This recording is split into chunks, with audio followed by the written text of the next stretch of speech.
आज भीमराव अंबेडकर साहब जी का कृति अमर है। उस अमर को दुनिया सारी पूजती है। अमित कुमार भारती भी पूजता है, नमन करता है सर झुका करके चरणों में। कहता है क्या,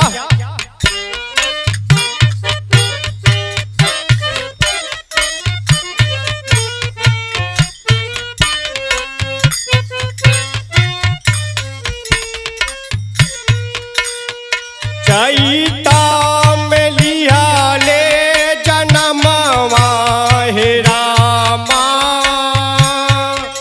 भीमबाई के ललनवा। चैता में लिया ले जनमवा हे रामा, भीमबाई के ललनवा।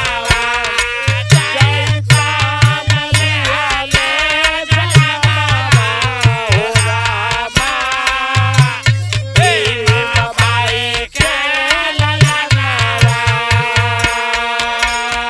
बाई के ललनवा हो, भीमबाई के ललनवा।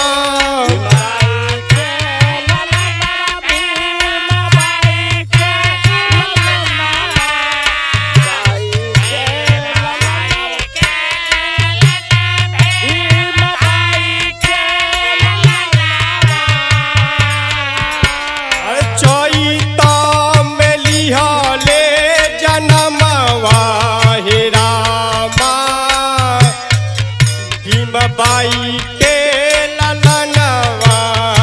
चैता में लिया ले जनमवा हो रामा, भीमबाई के ललनवा। चैता में लिया ले जनमवा हे रामा, भीमबाई के ललनवा। चैता में लिया ले जनमवा हे रामा, भीमबाई के ललनवा। चैता में लिया ले जनम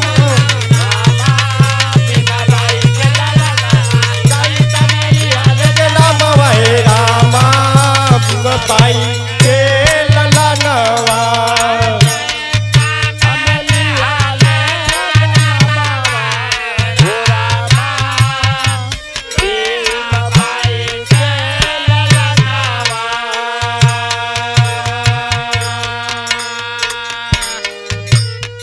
गोदिया के हीरा एक ही रतनवा।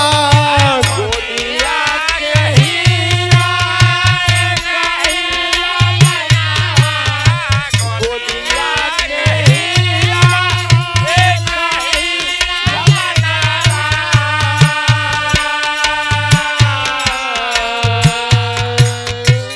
एक ही रतनवा हो, एक ही रतनवा।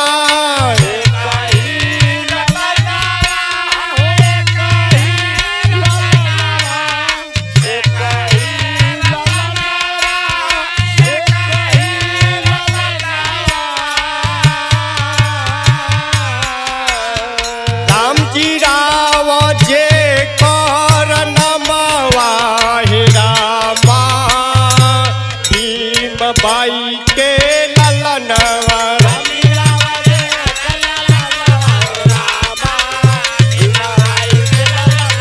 राम जी राव जे कर नमवा हे रामा, भीमबाई के ललनवा। राम जी राव जे कर